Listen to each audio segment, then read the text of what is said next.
here and showing ads, so we're just going to hang out for about 20 seconds. Yeah, we do like to advertise. We do support local advertisements. No, we don't. I don't want this. It's a Twitch ad. I'm not monetized. Well, yeah, but remember, we commented on this game before. It's not showing there, though. It's not yet. What are you doing, buddy? It's here. We're live, bro. Oh, there it is. It's there. Oh, there's the ad. All right. Oh, it's late. We got an ad and we got a dog fart. Hey. Ew. Dude, that's a good one. Damn, buddy. Get out, man. He's a farter, isn't he? Wow. All right. Nope. You gotta mute that. Yep, I should do that. Muted. Okay, someday the stream will start. Streaming with Adam. It's funny, yours is behind. Is it? Are you good to go? That's good to go. Hey, look, we're good to go. Oh, there we go. Spin it mo again. All right, cool. So, anywho, again, my name is Ryan Chapman. This is Adam Russell. Hanging out doing some hashtag InfoSec. Everyone calls it InfoSec. Yeah. Incident response, specifically hands-on incident response training stuff. And in our last stream, we were covering email header analysis. We grabbed a sample off VirusTotal, and we were flying through it. And then my damn computer blue screened. Oops. So, yeah, about that. Adam had to go do some baseball training, coaching, I mean. And anywho, what was it, a week or 2 weeks? 2 weeks. That was 2 weeks. It was 2 weeks ago. All right, now we're going to finish it up. So, let's log in. Done. It's the default password. Ah, okay. I even gave it internet access, which is super stupid. That's really stupid.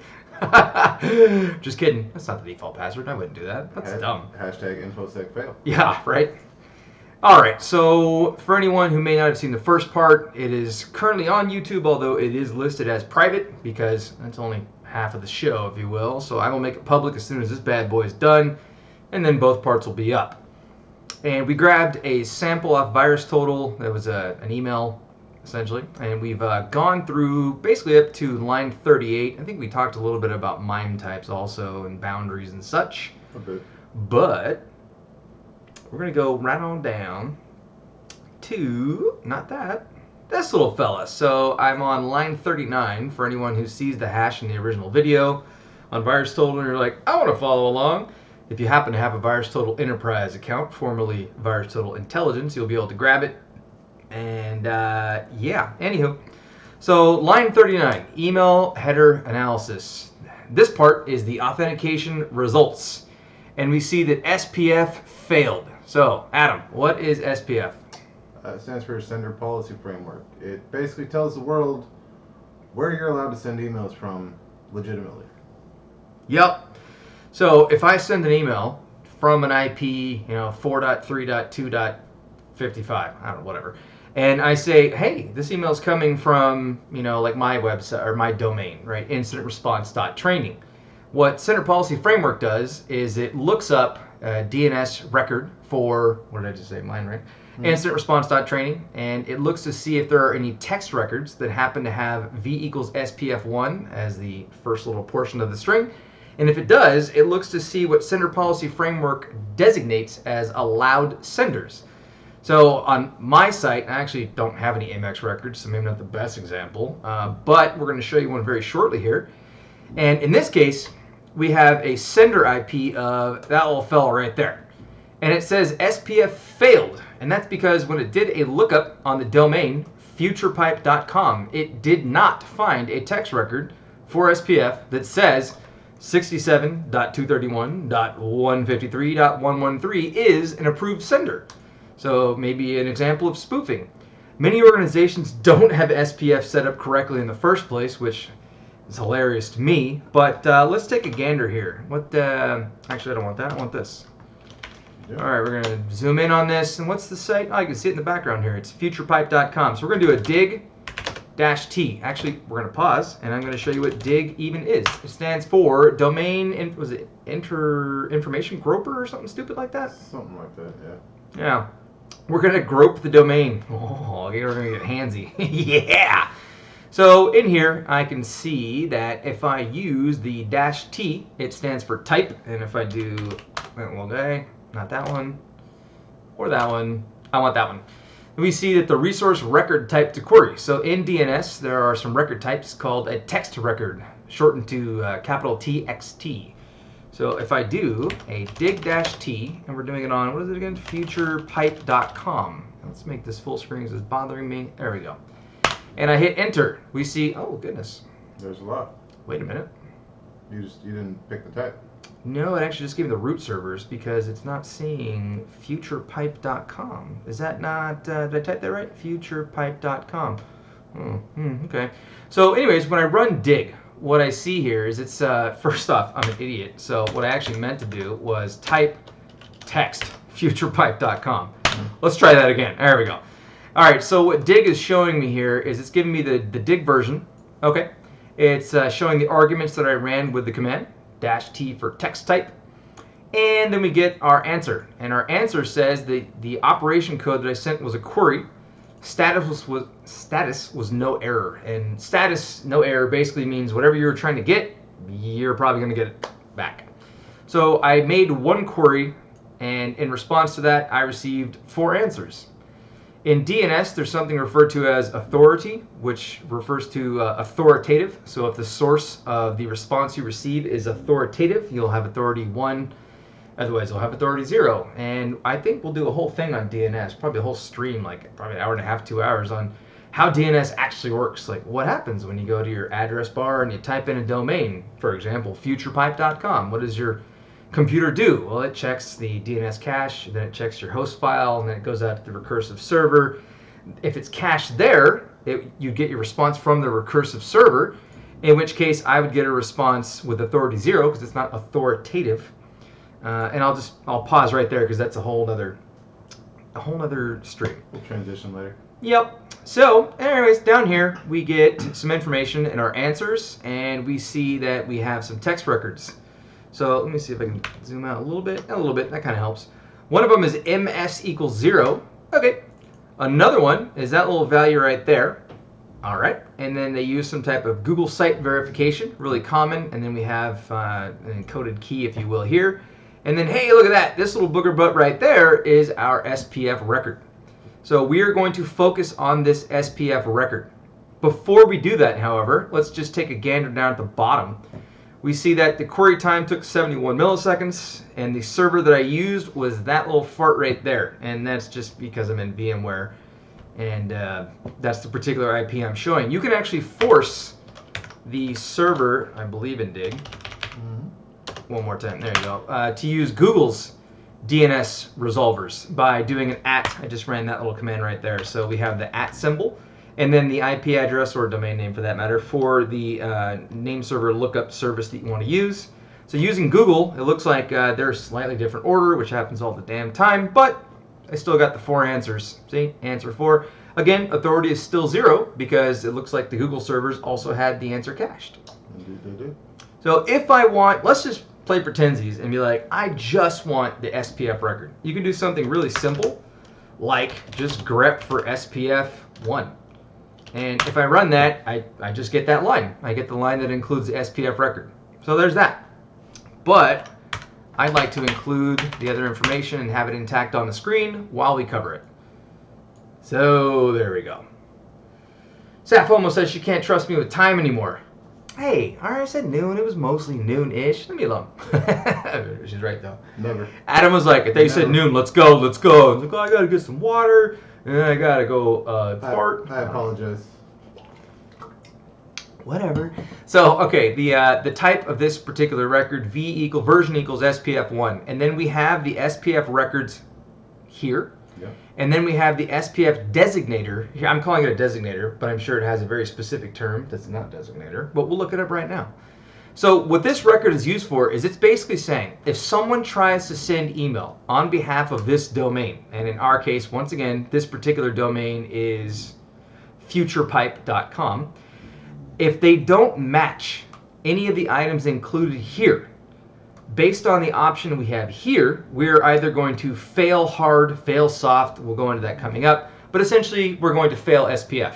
So the sender policy framework will be like, nah, that's not approved. That's silly. In this case, well, Adam, you want to walk through this part right here? What are those for? Those are the different server IP addresses that you're telling where you're allowed to send from, including the built-in SPF records for what looks like Office 365. Yeah. I don't know what that BAYT.com is, but it's another group of IP addresses that you can use. Bait. Oh, looks Bait. like that's and down at the bottom there's a Mimecast one as well. Yeah. This is basically the group of IPs and servers that you're saying you should be, that recipients should accept mail from you from those servers. So in this case, it looks like, in some way, shape, or form, FuturePipe uses Outlook or Office 365, most likely, services. Mm-hmm. And here the MTA stands for, was it Message Transaction Agent? Is that what that is, right? Mail transfer agent. Not even close. You win. The MTA is super common in email services. And bait, I'm baiting. Baiting. And then EU dot and NetBlock. Okay, so Mimecast. What's Mimecast? Mimecast is an email security organization. Yep. They provide appliances, they provide cloud-based services that basically filter email. So, you know, if you have your, the hell, Cisco's current generation ASAs, right? Yes. Yeah, so Cisco's ASAs or freaking Barracuda.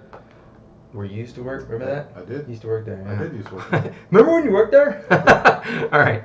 So, anywho, if any of these are basically what the actual IP from which the email was sent, if they match, then SPF goes like, that seems legit, that seems cool. And if we pivot back over here, we see that this IP is a 67.231.blah, and if you look over here, we don't have that. However, it's important to pay attention to the fact that these are designated as IP4:. And then here we have a /32 IP address, right? Mm-hmm. Well, over here, wait for it, this guy is actually an include, which is technically a macro.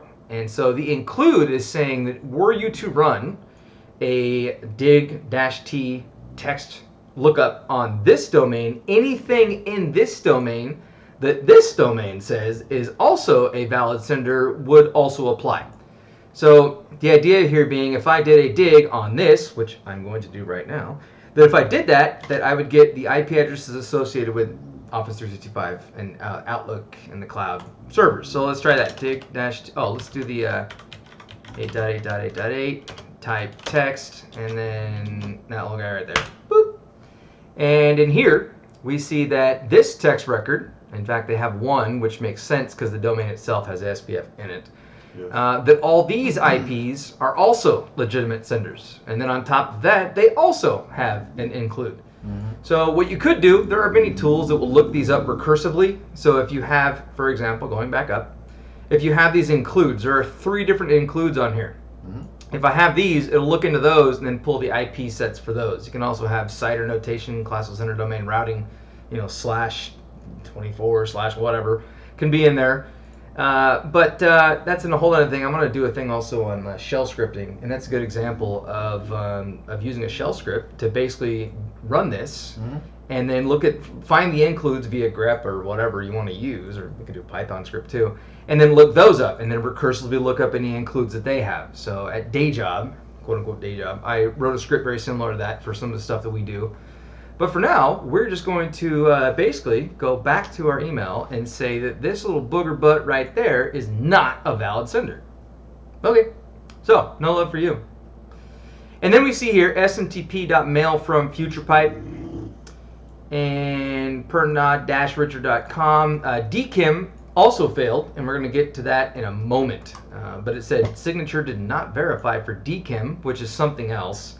Right now, we're looking at authentication results. But further down, we're going to get into the actual SPF header, in addition to the DKIM signature, and then we'll talk about what DKIM is all about.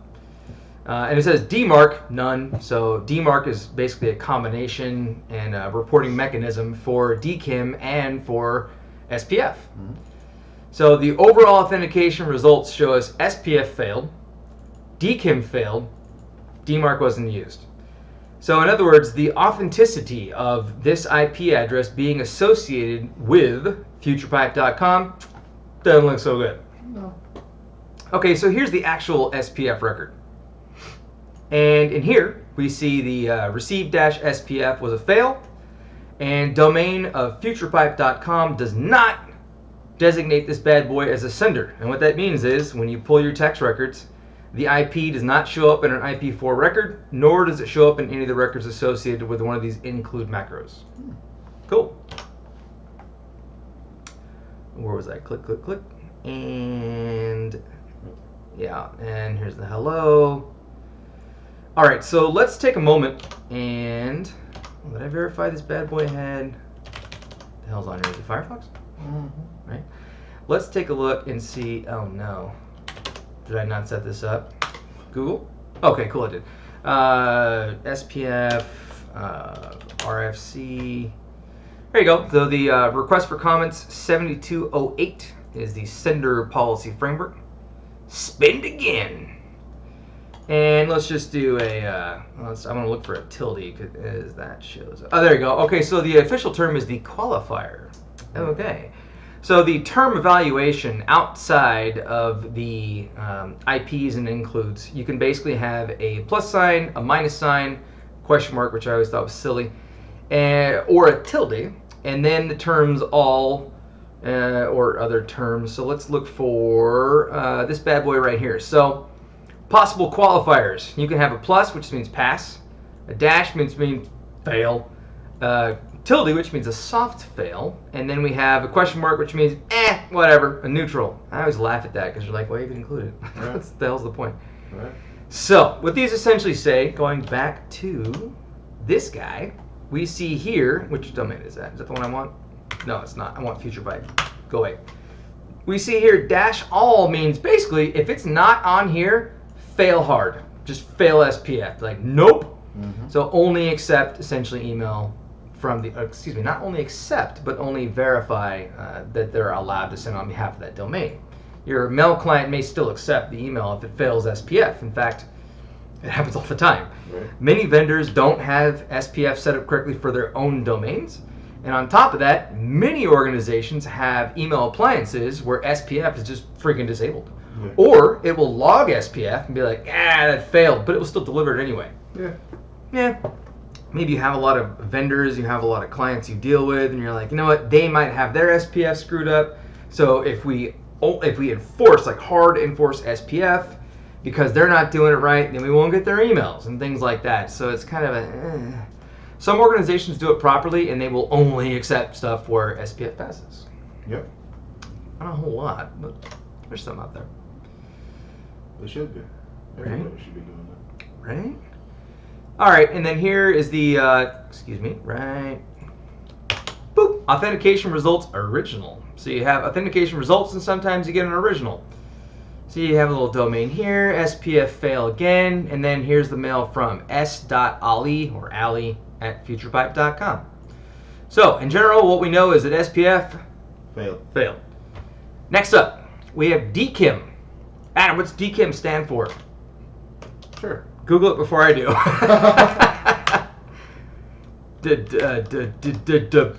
DKIM. Domain keys identified mail. That's what I said. Yeah. In my head. Yeah, totally. 100%. I didn't forget that. Absolutely. Yeah, totally. So the way that DKIM, do you want to speak to it or do you want me to do it? Go for it. So the way that DKIM works out, here's an example DKIM signature. This is Wikipedia, so take it for what it's worth. But in here, DKIM is giving you a heads up that it wants to use version 1, and the algorithm it wants to use is RSA with SHA-256 hash, and the domain is example.net. Oh, I got a phone call. Boop, ignore that. And relaxed mode, DNS text should be looked up. Duh. And then we've got these breakdowns right here, by the way. The timestamp is the T, so this is your epoch time, and then this is the expire time. And then H is the header, right? Yeah, the header fields is H right here. So we want to use from, to, subject, date, keywords, and keyword. And then BH is the body hash. So what it does is it generates a hash, and it actually encodes it in base 64. And then the body signature of headers and the body is this little booger butt right there. Again, base 64. So when DKIM is enacted or is used, it looks like this. Going back to ours, we have DKIM signature, version 1. Is there anything but version 1? I don't believe so. I've only seen version 1. So, and again, same Same algorithm they want to use. Look up a text record. Relaxed in this case. And then here we see the domain institute Heidi.be. I don't know how to pronounce that. .be. Which country code is BE? Belgium? What is that? Exactly. Let's look it up. You do that. Country code BE. Belgium. All right, cool. Back to the headers. And where was I? And for the headers, we want to use, oh wow, we're using a lot more headers to generate this bad boy. So we're using all those. Quite a few different headers. And then we have the hashes of the body header and then the body itself, and again, basically for encoded values. So the way that DKIM works is, let's see, which site uses DKIM that I could randomly think up right now. Let's just do this. It's easier to show with a graphic. What's this guy? Basically, it's kind of like a public-private key setup. I said kind of like. It's not kind of like at all, but whatever. So in the DNS text record, typically, and again, it specifies, in ours it said DNS text. So in the text record, there will be a public key, and it will use the private key to create the hash set signature when the email is sent. And then the receiving mail server will pull the public key from the DNS text record, and then it will basically perform the same algorithm using that public key. And if the hash values match, it goes, cool. So what DKIM is primarily about, it would be of the CIA triad, confidentiality, integrity, and availability would be integrity. So it's basically saying the same content that was originally sent was received at your destination. That's basically what DKIM is all about. So in ours, we see DKIM, yeah, here's all the DKIM information, but of course, under our auth results, we do see that DKIM failed. Signature did not verify. Aww, no love. That signature didn't verify. Nope. So SPF failed, DKIM failed. So far, not looking so great as far as potentially being a legitimate email. No. Now, on top of that, on top of SPF, I closed it. On top of SPF and DKIM, there is also DMark. Indeed. Well, which stands for Domain-Based Message Authentication Reporting and Conformance. Excellent. Okay, cool. So this is another authentication protocol, and what this looks at, scrolling down, boop, there you go.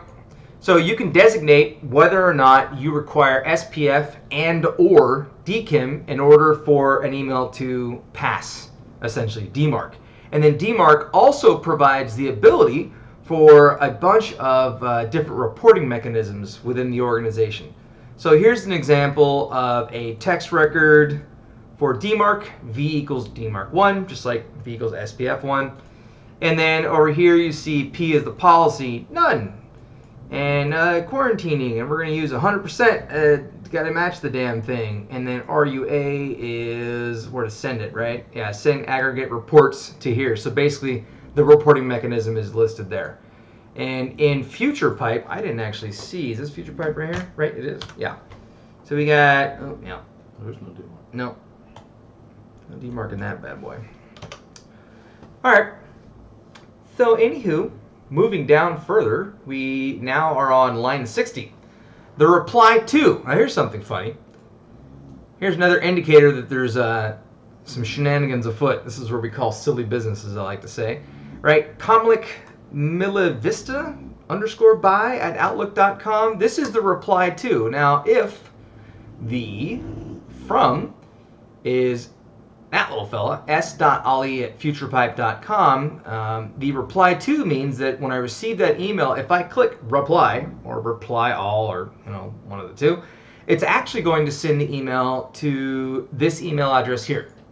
So back in the day, like back in the Outlook Express days, it was really easy to quote unquote spoof. You find a good example? Well, I'm actually just looking at that Pernod-Ricard.com domain that keeps showing up in there. If you look at the text record for that one, there's a lot of information. Let's look at, what did I just do? You don't want to delete it. Undo what I just did there. All right, let's do it. Dig, let's do it. No, let's not do that. 8.8. No, you might use that. Hey. Leave me alone. Type text, and we'll put that little fart right there and go. Oh, goodness. Oh, snap, son. Oh, yeah. All right. Atlassian. Atlassian is a software vendor that makes on-prem and cloud solutions, primarily Jira and Confluence, the knowledge management system. So they actually use some identifiers and text records also. Global Sign is a signing authority, also associated with CA. And oh, here you go. Have I Been Pwned? Troy Hunt's website also apparently has verification keys in there. So here's V equals SPF 1, and then down here we have V equals SPF 2.0. Uh-oh. Oh, it's not 2.0 or 2, it's 2.0. Watch out. And then here we have our soft fails. Oh, wait, is it soft fail? That one's soft fail. Yeah, soft fail, yeah. And what else do you see in here? Google site verification. I don't know what the hell that little guy is right there. Is that potentially a usually it's a domain ownership verification type of thing, just showing that you can add text records to your domain, showing that you actually own it and can make changes just for verification purposes. Let me try something real quick. I have a domain for my child. I did it again, dig deep. And let's use 8.8.8.8, and we're going to use type text Allie's Minecraft.club. I tried to add a really stupid text record. Did it work? Oh. Nope. But you do have an SPF record. I do have an SPF record. Yep. Well, that's dumb. I added a text record. Side note, you don't actually need the -t. You can just throw TXT in there. Oh, yeah? Yeah. Well, I always do a -t, so suck it. Look, it works. It does. All right. Anywho, pivoting back to this guy. Okay, so the reply to. Okay, back in the day, Outlook Express days, when you had an email address configured through Outlook Express, it was really simple to spoof an email by just going in and saying the display name was, I would say like Adam Russell, but my reply to would be Ryan Chapman, and then I'd send the email, and because security was complete afterthought, back then, or not even thought of at all, someone would receive the email and be like, oh, it's from Adam, and they'd hit reply, but it would send the reply to me, and that's what reply to is all about. So, all right, there's also, okay, next up, we have an X dash header, and in the first session we talked about headers that begin with X dash, and they are optional. They're just referred to as optional headers. So in this one, we have an X dash anti-abuse. Depending upon the appliance, the email filtering service, the servers involved that are passing it, the MTAs involved, they can add their own X dash headers. A lot of times, if it's not completely obvious, like right up front, which particular service or device added the X header, you can just Google the damn thing. So it doesn't always work, of course, but if you're like, well, which one's the anti-abuse? Well, Google it. What do you get? Oh, this might be actually a fairly common one then. Yeah, it is. Yeah, that's not vendor specific. A lot of them had that one. Yeah, I haven't seen it in a while, but X anti-abuse is usually Microsoft related.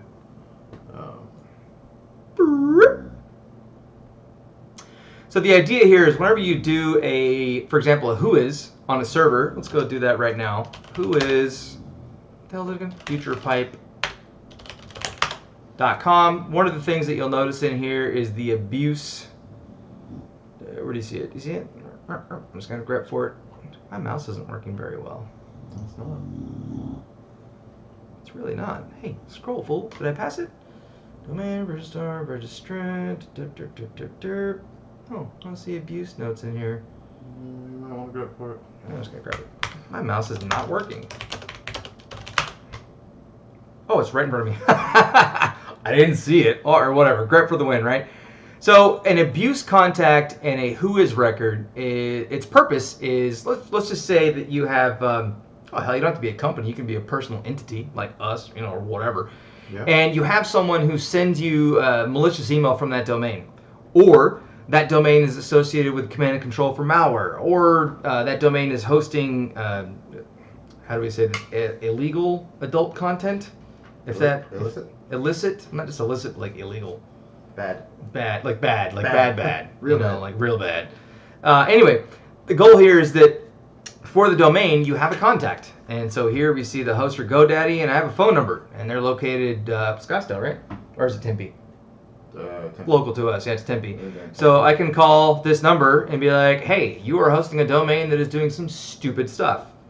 So, by the way, abuse information is very useful for many providers, and if you have, say, a phishing campaign where someone went to, like, I don't know, GoDaddy or Namecheap or one-on-one or whatever, or one-and-one, and they just spin up a dumb domain and then they start using it for bad, you know, you can contact the abuse and be like, yeah, it's got to go, and they'll usually be like, yup, and they'll kill it, right? So there's a term, and it's referred to as bulletproof hosting.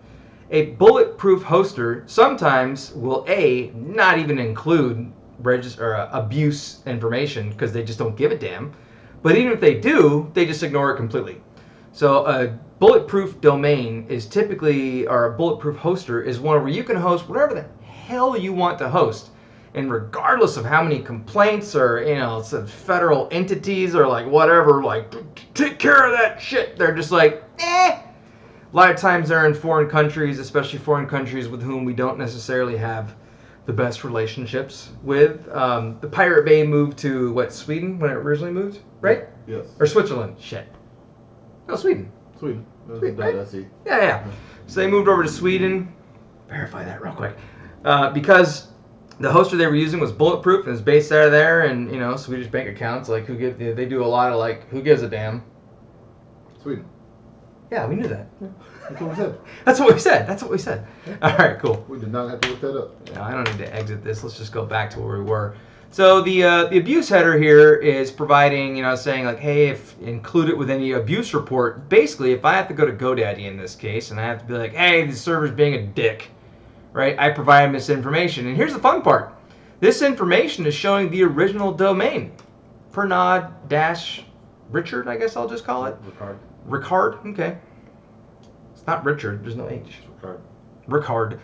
And then here we see server.netcom-experts.com. Oh, okay. And then I guess a user ID and a group ID, maybe internal to the hoster here. And then the sender address domain of futurepipe.com. All right. And I think we're going to start getting into a bunch of the Microsoft. Oh, yeah, there they are. Okay, so Microsoft loves, like Adam was talking about, loves to include just tons of X- headers. So one of the ones we see here is x-get-message-sender-via. And we see here that we see a server name. Actually starts with server dot. And then over here we see authenticated ID, quote at, and then we see this domain again, which is not at all related to FuturePipe as far as what we've identified or seen in the SPF records. And same thing, authenticated sender. There's that quote username. And then CLX Shades. I don't recall ever even seeing this one. Do you? Nope. Fun. Let's Google it. That's what I'm looking for. Survey says. Can't find it. Dumb.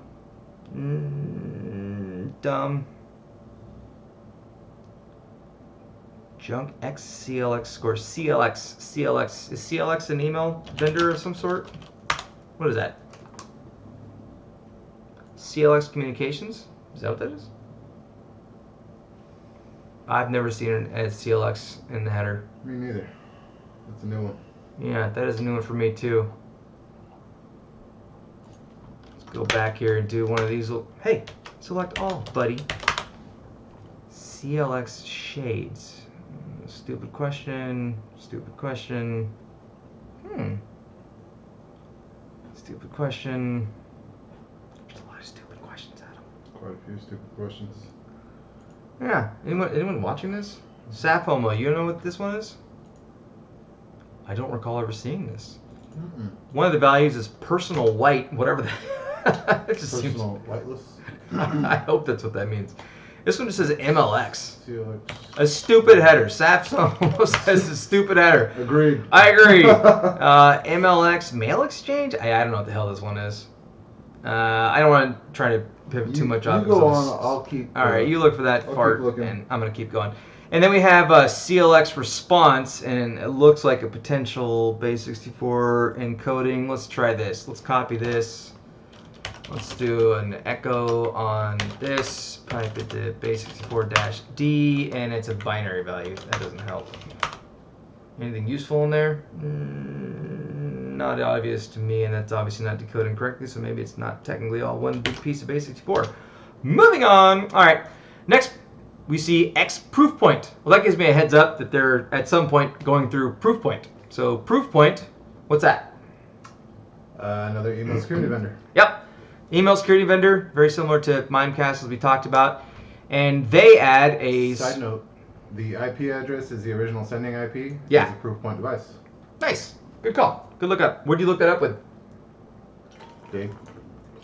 Digged it up. Nice. So here we see Proofpoint saying SPF failed. Well, yeah, we already know that, but they're adding their own record in here, so that's cool. Maybe it's an earlier point in the email chain. And here's their SPF record, and it actually shows the SPF record that got pulled in when Proofpoint was analyzing. So let's do this. Let's do it. Let's find our dig. No, not my kids thing. Not my kids thing. No, and yes. Winner. 2120, 230. Yeah, so does it have all the includes though? Bait, protection. It looks like it's missing this little fart right there though. It's missing that guy. And this one is a dash all. Yeah, it's almost the same, but it's missing the Mimecast. So maybe it didn't hit the Mimecast? No, that's bullshit. That's possibly. Text record should have still been there at the same time when it pulled it. Unless they updated it in between mail transfers, which makes no damn sense. I doubt that. Yeah, I highly doubt that. Okay.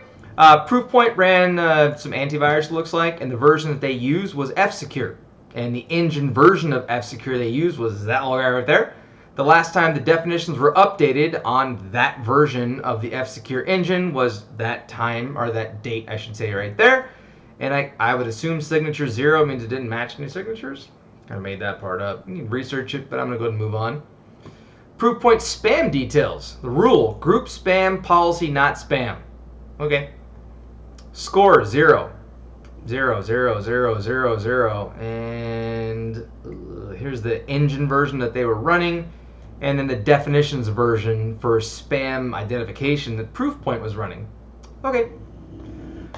We have a return path in the headers, which is the s.ali, not the reply to, by the way, which is different.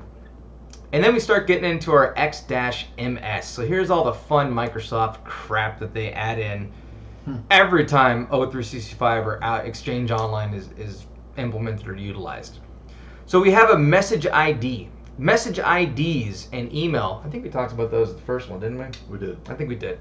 So there's our randomly generated unique per message ID. And EOP attribute. Do I care about most of these? These are annoying, and I don't want to waste too much time on them because I want to get into decoding the MIME stuff. Yeah, I'm just going to pass on through these. Here's the Microsoft anti-spam, random freaking values, cross-tenant, this is just the message ID again, entity header based on the internet, header timestamps per vendor, or per client, excuse me, random, don't care, anti-spam message info, some basics for encoded crap. Alright, moving on past that. So let's go back up. I think it was toward the top, was it not, where the MIME information was? Yeah. Yes. So, in the first part we were talking about MIME boundaries. And I thought that was an epic, and then it turned out it wasn't. Are we sure it wasn't? And that's right. 1, 2, 3, 4, 5, 6, 7, 8, 9, 10, 11, and it's 155. You think that'd be an epic? No, you already looked it up. I know I did. Moving on. All right, so we have the boundary being designated with this little guy right here. Okay, so if you've seen the first part of the series, is this a series that we're going through? Sure. We talked about boundaries, and basically it's what breaks up the main sections of the email itself. And if I do a Control F and I search for the next one, we see that right after all of our headers, we have a dash dash and then this boundary number, which basically means these are the headers all up here, and then the next thing that kicks off that we care about is designated following dash dash and the boundary name. So we have dash dash boundary name. Okay, so under here we have MIME version 1. Talked about that in the first video. And then we see that we have a MIME type of multi-part alternative. And this is what we also talked about in the first part. So MIME part, damn it. MIME type multi-part alternative. Basically designates, hey, your email client has different ways to view this, and we will provide it in different encoding mechanisms, and your client can make the decision. Although this actually is kind of bullshit now that I look at it. But anyhow, so it says right here that it has a particular type that is identified in here, and the content transfer encoding is 7-bit. And we talked about that again in the first part, and that means it's using 7-bit lower ASCII. So, okay. However, there's also a text plane. And you'll notice in here, in fact, I should have noted that there is a, okay, let me pull it back one moment, sorry. So the main boundary is here. In that second part of the main boundary, we have multi-part alternative.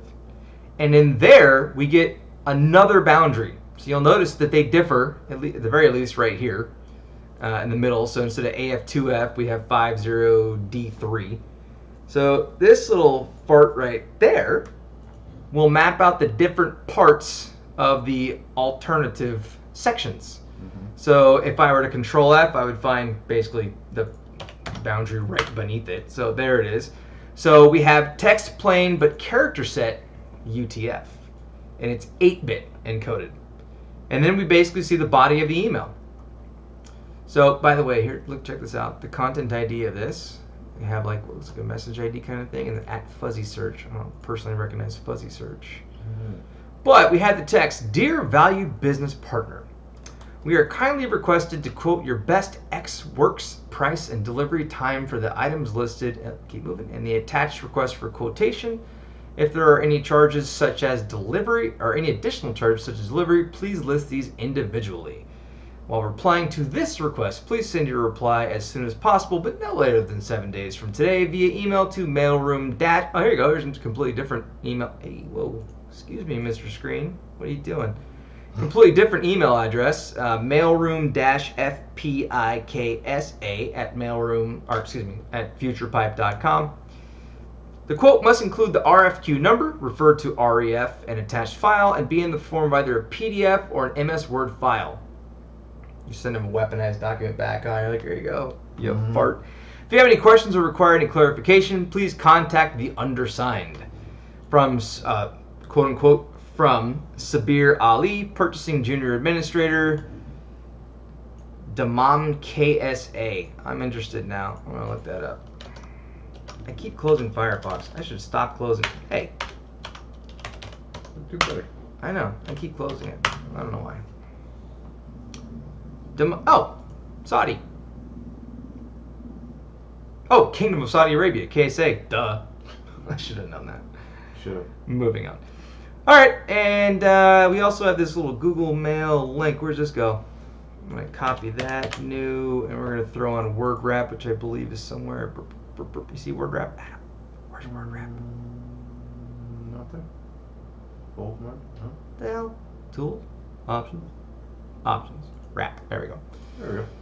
All right, and base64. Nope, not base64. And then what the fuck this is? Mail.google.com. Originally said mail.google.com.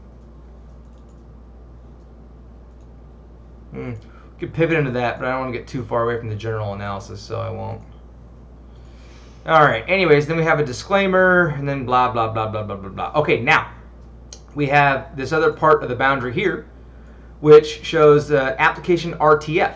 So basically, the multi-part, which is identified here, multi-part alternative, is saying you can read this email using UTF-8 in your client, or your client can choose to actually render the RTF version of the document, and then that is encoded in base64, which is noted here. And I don't recall exactly how much we talked about base64 in the exact previous part that we did, but I have other resources out there to discuss it. Base64 was originally developed to assist protocols that were essentially 7-bit restricted and could only use lower ASCII and to transmit information, but they wanted to be able to transmit additional things across those particular protocols, like SMTP, which was restricted to using 7 bits and therefore capital A through Z, lowercase a through Z, 0 through 9, some special characters and some control characters, 127 total characters. I believe we did mention that in the first part. We did. So base64 was a way to encode any type of data, but only using 64 different characters. Those 64 characters being obviously then a subset of the 127 that are available in 7-bit ASCII. So whenever you see base64 content, you will basically see hashtag basic 64. You'll see capital A through Z, lowercase a through Z, and the breakdown. If we did this already, I'm gonna laugh. But so this is 26 characters, right? The alphabet? Yeah. You have another 26 characters, which together is how many? 52. 52. It also can use 0 through 9, which is 10 more.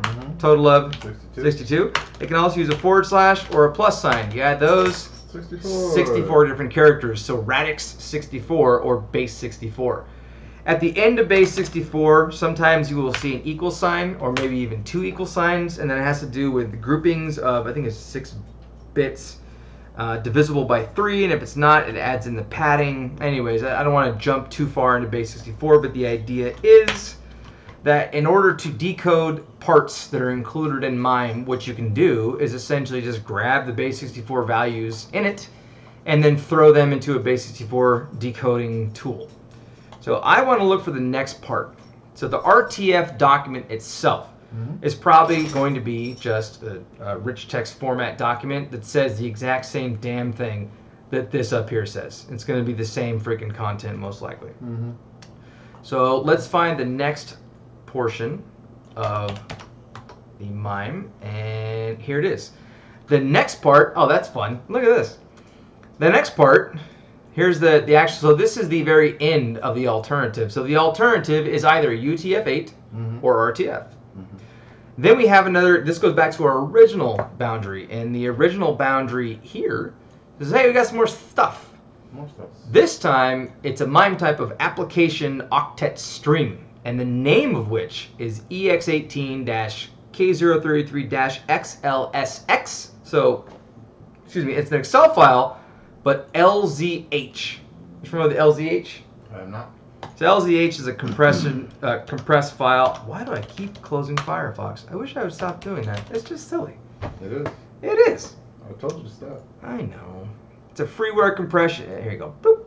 Freeware compression utility used a long time ago. I actually, back in like the early Mac days, for whatever reason, a lot of the software pirate folks, I mean, not that I would know this, but they would use .sit, which was, oh gosh, what was that? What was that again? Stuff It. That was it. Stuff It Expander. Or they would use LZH files, but typically they were more associated with Unix environments. So anywho, in here it looks like we, based on name alone, potentially have a compressed file that when decompressed is literally an Excel file. And the values for that start here. So it's all this base 64 encoded content. So what I can do is I want to see if there are any more of these boundaries. There is. There's another one. So underneath the base 64 value for the XLSX file that is LZH compressed, we have another file, and this one is VHF 20408346-PDF-PDF.LZH. Who knows what it actually expands to? And then here's the content for that. I wonder if there's any more. Okay, nope. Those are the two. So what I want to do is I want to grab those two files out. So I'm going to go to the top. I'm going to search for our boundary, our primary boundary, and that's the multi-part. And here we go. So here's the first. Ooh, wait, dude, my mouse is doing some weird stuff right now. It is. What'd you just do? What is going on here? All right, so here are the base 64 values for the first file. Excuse me, that's for the RTF. I don't want that. Stupid. You big old stupid. I want to grab the XLSX file out. So there are many different ways to do this. I could rely more so on the terminal in order to pull this out. Like, for example, right here, there's probably OA, separating these. Actually, OA, maybe separating these, or depending on. But anyway, so I could do that, but what I'm going to do is I'm just going to make it nice and easy, and I'm going to grab this content. Well, I guess I'm not, because my mouse is doing some really weird stuff here. Dude, what the hell is it doing? Adam, what's it doing? What's wrong with you? I don't know. Why is it doing that? Yeah. I don't want to grab all that crap. I'll grab both files out, and how about that? Pop them over here. Let's see, can I do a regex find in this tool? That looks like regex. Can I do /n/n? No. Really? I don't use site enough to do that. I'll tell you what, that's dumb. Let's just do this. Let's save it. We're going to save it to downloads, and we're going to call it carveme.bin. Might as well. And then cancel closing that, and then we'll go over here. CD downloads, and I have okay, so I have carveme.bin listed, and if I do xxd carveme and then pipe that to less. So here's the first file that starts off, and then we see that the new line character that's in there is OA, which means it was Linux derived and not Windows derived. Otherwise, it would be 0D0A. Oh, by the way, I call it OA, even though it's not OA. Oh, hey, look at that guy. Oh, it's Off-Road. Hey, buddy. I know that guy. I talked to him for the first time ever on the phone today, and excuse me, not first time ever. The first time in like, I don't know, it was the last time we talked, man. It's been like years. I just called him up. I was like, hey, what are you doing? He's probably like, what the hell? Why are you calling me? Hi. All right, so let's see if we can find OA. OA. Nope, not that OA. Question. What? Ever heard of Abaca? A-B-A-C-A? Abaca? Yes. No. In 2010, they incorporated an anti-spam solution Yeah? called CTX. Okay. Yeah, which would add an X-CTX spam score to email headers. You're saying CLX. T. All right, I was like, you're saying T, but I'm looking at an L. Whatever. New Abaca CLX anti-spam solution. I can't find any updated information on the company or the product, so it's probably an older. Abaca's CLX anti-spam solution is designed to achieve a minimum of 99% spam catch rate. Bullshit right there. Less than one false positive in 10,000 emails. Pretty sure that's why I can't find anything current. Nah. Hey, if you work for Abaca and you ever watched this, nah. Nope, you're wrong. All right. But that would could have just been a solution that was purchased through one of the major appliances and is implemented in them. Oh, they were at RSA. What year is that? 2009. Oh, that's old. Shit, 10 years old. All but right. That's an old email, too. All right. It's a really old email, so probably current for that time, but I did find what it's good for. It only took me half an hour. All right, so in here, I basically found that I'd searched for, okay, backing it up. I loaded up XXD. Okay. Used to open the carveme.bin and then piped it into less. And then I noticed that the new line character is like represented in ASCII as just a dot because it can't represent it, is just an 0A, not an OA, but a 0A. And then I thought, well, all right, well, between the first base 64 set and then the second base 64 set, it's most likely going to have two of those. So I just did a search, which is / for 0A0A. And hit enter. The first one I found was at an offset, which is not what I want. So I tried it again, and then there's a 0A0A. Here's the padding for the end of the first base 64 set. And then here's our new lines right there. And then here's the boundary type. And then the next file starts right about there. So we can carve those files out. We see how many hexadecimal characters, or excuse me, you see the hex value of the offset of how far down it is in the file. And there's a couple different ways we could pull this out. We could basically just run Perl or whatever your favorite tool is in order to actually cut the files out. Or we can do it the easy getaway, which is what I'm going to do now. I just did want to show how the command line can be implemented in there. But, dude, really? This is being so weird. Can you stop being weird, bro? I should need you to stop being weird for a moment. So in here, the way we could find it very easily is just by searching for an equal sign. Boop, there it is. So it takes us down to line 2383. Done. So this is the first base 64 value set. And that was the first file that was the XL. Why the hell is my mouse doing weird crap? Stop using it. You stop using it. I'm not using it. You're a frick. Look, it's not even doing this. Hey, this tool sucks. I love this tool and it's acting up. What if I window it? What if I window it? And do this too. Okay, that doesn't work. The do this too didn't work out.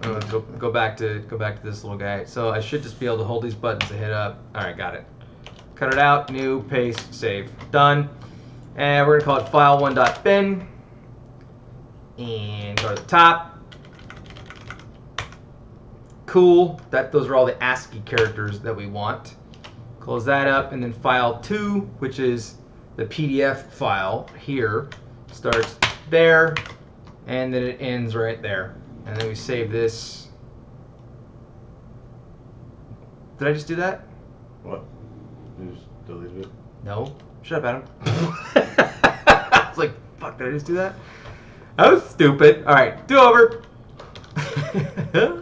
Here's my second file, new. All right, and I wanted this file 2.bin, and then let's go over here and let's just do a less file 1. All right, cool, and then less file 2, and we got cool. All right, so if we cat file 1.bin, pipe that to base64-d, and pipe that to xxd, and then pipe that to less.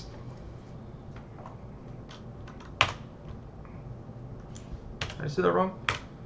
Cat file 1. Come on. What the hell did I just do wrong? What, girl? What?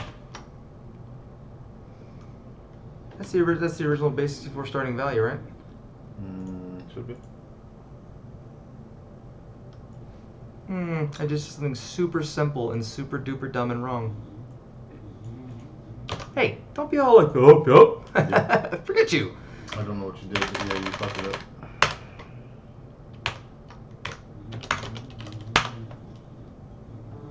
Oh! They actually are. Oh, fuck me. Is that the file header for these fucking things? Chris. Oh, sorry. I mean, not your real name. Off-road. Who's definitely not named Chris. Not at all. Yeah, for sure. Is that what LZH files are actually? Dude, if I had closed Firefox one more fucking time, I swear to God. LZH file header. Boop. No, this is dumb. I don't want this. No.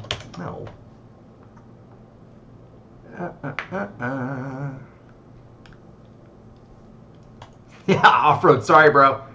You're outed, homie. Where's the... Oh. Kessler's site has it? Alright. Duh. No, not that. What? 2D6C68.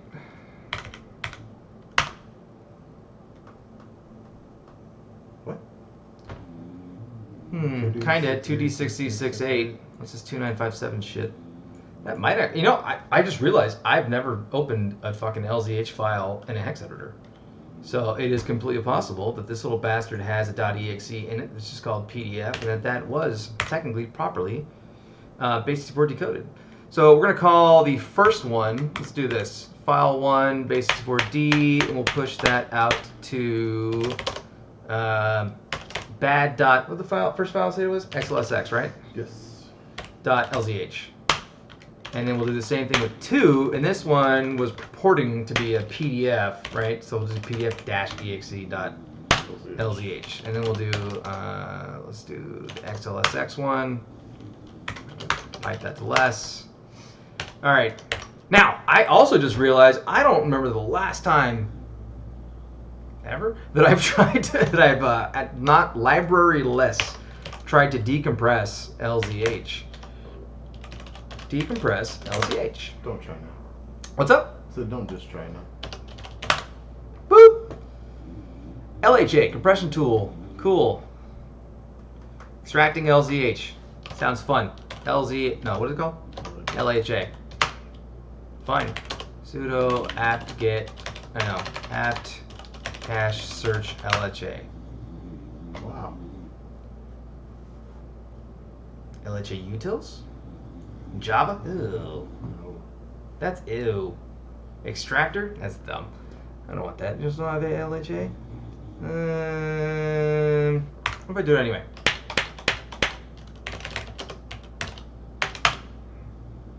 Stupid. There. Yeah, no, because it said no. Which one do we want? Adam, quick. X archiver? These are dumb. I could just pop in a different VM and do it quickly. Good. But why would I do that? Archival, decompression, development files. Lost conversion. Dude, Decompress library for I wonder if Windows natively, because I mean, why the hell would you send them to phishing email if Windows didn't natively do it, right? Sure. Because the user's just going to double click. Ah! Done. LZH archive decompressor. LHASA. Right above Where was that? Right above that. Oh, LHASA. Boop. You want to install it? Yeah. Done. Survey says. Oops, installing the man page. We're good. Hey, come on. Hey, come on. Yeah, no, still doesn't work. Sometimes if you go enter, enter, enter. Still doesn't work. I know. I was like, come on, just do it. Enter, enter, enter. Hey, what are you doing, bro? Enter, enter, enter. Hey, come on. Yeah, I did this when I was installing Homebrew on Mac earlier too. Kind of paused like that for a while. Yeah, got a man page for Page it. is up. Got the tool. This little fart just doesn't want to pop out. All right, I don't even need you then. How about that? Processing triggers. I don't even need that. All right, make dir samples, move bad star samples, cd samples, ls-s. We have read access to it. The hell is it again? LSAHA like that? No, LSAHS. No, LHASA. Wow, I'm all over the place here. There we go. All right, extract from archive. I just do X and then like bad derp. Sure. Melt it. The fuck is that? I don't know. Hey, we have an exe file now. Good times. LHASA bad.xls. Oh, it gave me even cooler information there. XLS. Oop. What'd you do? Oh, dumbass. I didn't do the X. There. Dumbass. Okay, we have two files. We'll do it MD5 star.exe. Damn it, I'm not in a Mac. MD5 sum star.exe. If you want, we can do like a cut field 1. But I think I've specified delimiter. Yeah, I'll do a delimiter of space. And here's our two hash values. We'll take these little farts right here. Hey, you get your ass over here. Dude, something in this environment is all wrong, Adam. Copy it, dick. All right, am I logged into VirusTotal on this VM? It's your environment.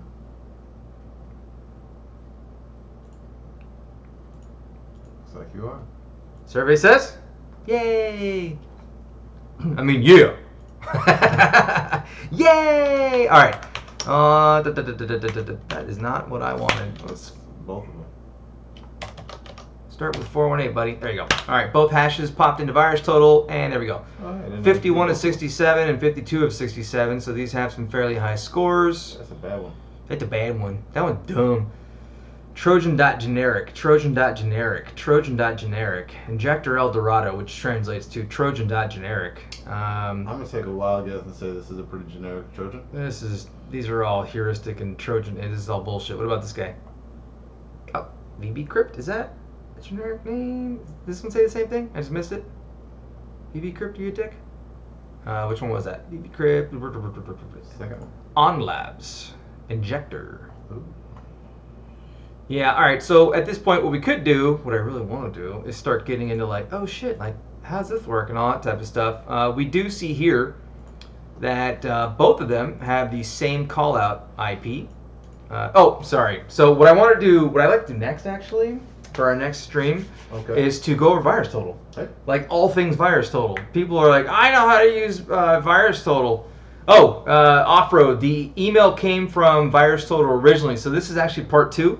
We did about 45 minutes-ish of the original email header analysis, and then my computer blue screened. Damn it. Green screen. About, green screen, technically, yeah. I have the, what the hell, Windows 10, not the developer preview, what's it called? Insider Edition, running on my primary machine. So it green screened on me, and I was like, oh, that's precious. I like how they changed it to a green screen so you don't think it's something as bad. Right? You're like, oh, it didn't blue screen. No, it's just a green screen. We're Unless fine. you're colorblind like me, and you're like, it fucking Then it's just an screened. Oh shit screen. It screened on me. What color? I don't know. It's Anywho, hey, I'll send you the info, man. Unless you want to watch the first part, but he's like, I don't want to watch your first part, Ryan. I've known you for too long to watch you talk too damn much. All right, so yeah, our original purpose here was to basically just talk about email header analysis, and essentially we've done that. And going back, I mean, getting further into this could be a whole nother stream. But on top of that, what I would like to stream about at some point is getting into VirusTotal. And I'm not talking intelligence, which I have up here. I'm talking about just generic virustotal.com. So, you know, how the VirusTotal works, some of the idiosyncrasies of the system. I got a good example for you. I have a website called inyabutt.com, because why wouldn't I? And if I put in a website, inyabutt.com/testing/ what's your name? Off-road AZ email question. I obviously just made that up, right? And the old version of VirusTotal, which by the way is technically still available if you go to virustotal.com/en and I hit enter, you'll notice old version, new version. Ooh, I like the old version more. It looks cooler. It was pretty cool. I don't like this new vector-y. I don't like that.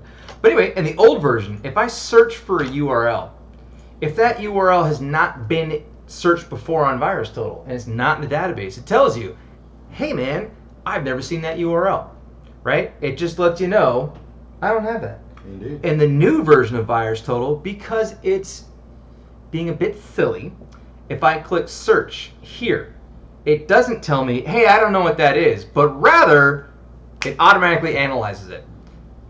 Cool story. So if you are worried about operational security, which you should be when doing anything in security, be very careful. OPSEC, hashtag OPSEC.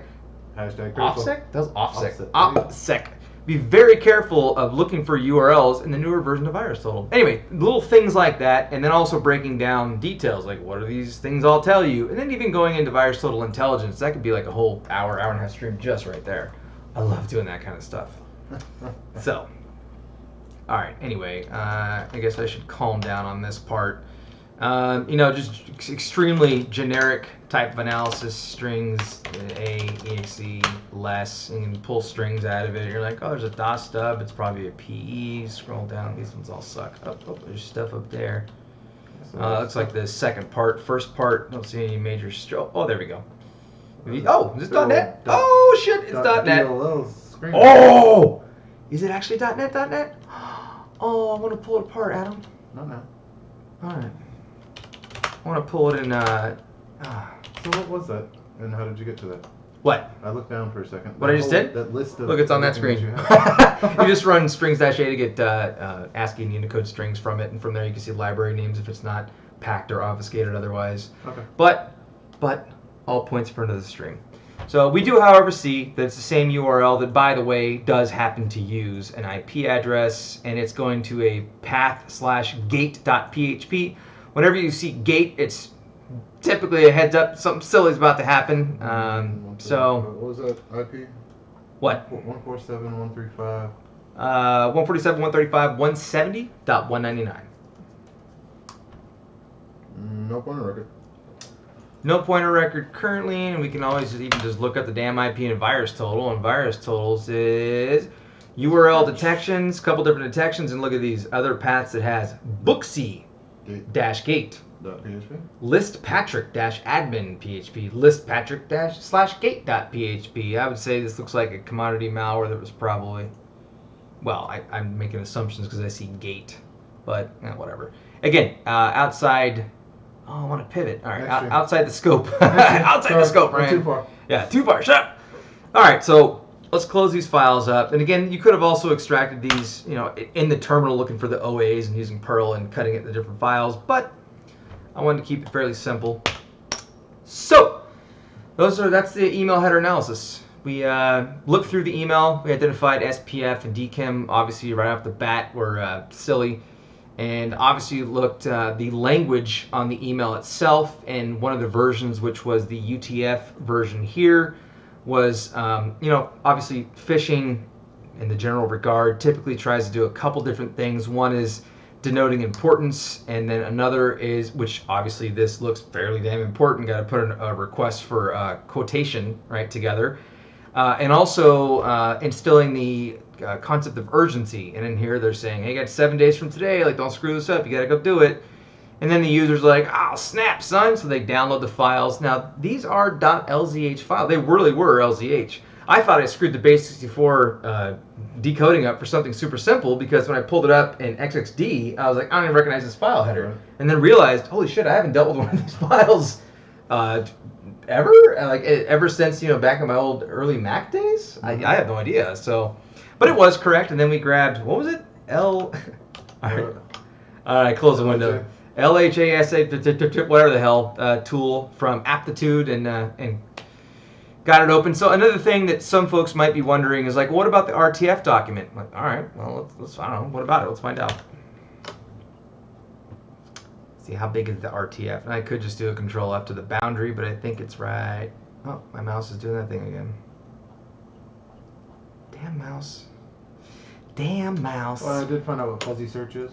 That at fuzzy search. What is it? You were looking at? It is a Python tool for approximate substring searches.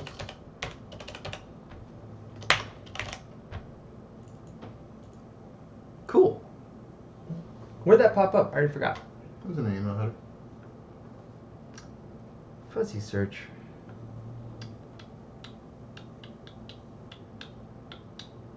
Oh, okay. Similar dash-like in various tools. All right, that's kind of cool.